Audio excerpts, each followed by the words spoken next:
Hey guys, it's Epic here, and in this Borderlands theory crafting video we're going to be talking about a very risky yet very popular theory. What if Handsome Jack was the villain of Borderlands 3? Now, it's no surprise by this point that Gearbox has already confirmed that at one point in development Jack was actually going to be the main villain of Borderlands 3 until they decided to go with the Calypso twins instead. So in this video we'll be discussing why they perhaps made that choice, how it impacted Borderlands 3, and what could have happened if we saw Jack make a return in the fourth installment of the Borderlands franchise. Now, let me start off by saying that I, EpicNNG, am in full belief that evolution is a good thing. When we allow our minds to become fixated on one thing for so long, we eventually become disconnected with the reality itself and therefore adopt a sense of anger and frustration for anything else that isn't what we're fixated on. That's why you hate being distracted when you're in a very important tournament, or why you hate having to get up and shut the light off once you've gotten comfortable in bed. People hate change. We hate having to accept that we may have to do other things besides what we actually like to do. And that, in my opinion, bears true when we also speak about the decision to go from Handsome Jack to these two. I think that to understand how we got here in the first place, we first need to step into the shoes of Gearbox developers themselves. The amount of pressure leading up to Borderlands 3 was tremendous for them, and even keeping the secret, despite it being the worst kept secret in gaming history, must have been nerve-wracking to say the least. But by far the most stressful pressure to live up to was change. Voice actors had to be replaced, and voice actors had to be reprised, and antagonists had to be made. Handsome Jack was, in my opinion, one of, if not the most influential and threatening villains in gaming history, only falling short of the Joker within the Arkham series, though the Joker and Batman as a whole are based off of a TV series and not an original video game. So with a huge amount of pressure upon them, Gearbox, to our knowledge, and yes, they really did confirm this, chose to have Jack return as the villain in early development. The game also, again from what they said themselves, started on the planet of Promethea. And who lives on Promethea? Atlas CEO Rhys Strongfork. Now, this is a huge detail because it tells us so much canonically from Gearbox's point of view at this time in development, but for those of you who aren't following along, let's catch you all up to date. During the zero-sum episode of the Tales from the Telltale Lands, Rhys reactivated Nakayama's Hyperion ID chip, remember that, dork? And thus begun hearing Jack's voice and eventually seeing him too. So in the final episode, The Vault of the Traveler, Jack shows Rhys his plans to turn Rhys into a walking animatronic, and I'm not kidding, live his life through Rhys's metal corpse. I swear to God, it's like Five Nights at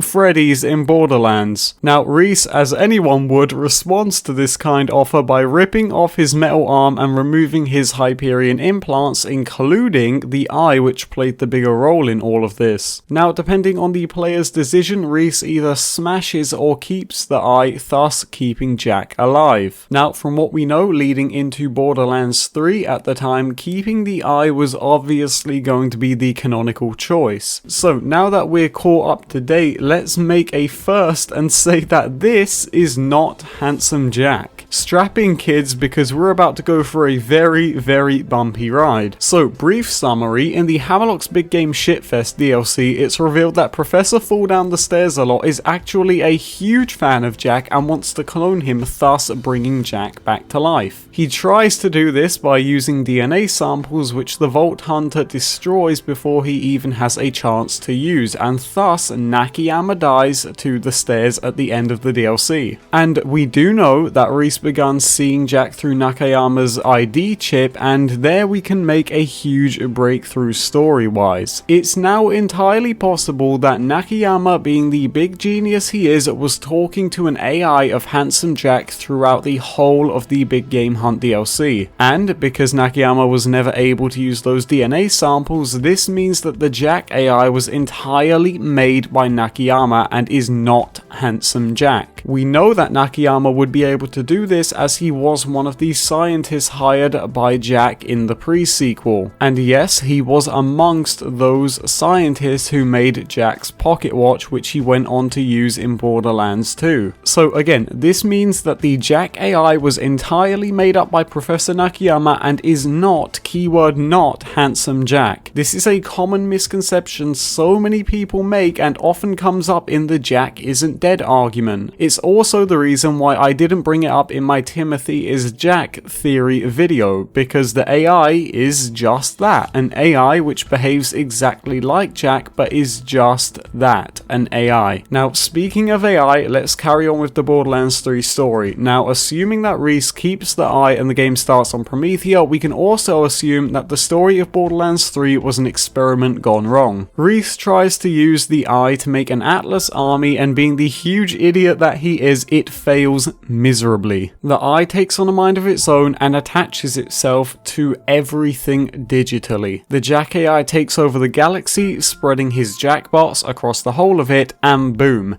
there's my theory. Nothing else, just Robo-Jack killing people. Crazy, right? I just wrote a better story than BL3 and was even able to write some lore into there as well. See, Gearbox, it's not that complicated. Or maybe it is. We still have a few problems to deal with here, one being Timothy Lawrence. What happens to him now? Does the Jackpot DLC even happen if we go this route? I mean, probably yeah, and in fact it would most likely make even more sense now since everyone would be scared and after who they think is Jack. And again, looking at everything we have brought up so far, it actually seems like Jack being the main antagonist would have been the best choice going forward for the series. Now there are however two sides to the fence here. You have Party A, like myself, who believe that Jack returning could have only done good things for the series, and then you have Party B who believes that Jack returning would have been the worst possible thing for the series. But I think we can all agree that the Calypso twins achieved what Party B wanted to prevent so bad. Gearbox's pressure of keeping the game fresh ultimately led to many of their fans feeling a sense of disservice, and with a story opportunity as gold as the Handsome Jack return, how can you blame them? I mean, in many ways, Borderlands 3 felt like a shell of previous Borderlands games in many ways. And this isn't a jab at Borderlands 3, but this is just honesty. There was no pearlescent rarities, no classic raid bosses, and no extremely memorable villain. It's almost as if the pressure of making Borderlands 3 is what cost Gearbox the perfect conclusion to a beloved franchise. But I want to know what you guys think, so let me know in the comment section down below your thoughts on the whole situation. But with that being said, you guys, that does it for this installment of Borderlands Theory Crafting, so let me know what you want to see us discuss in the next episode in the comment section down below. And on that note, thank you for watching and have a nice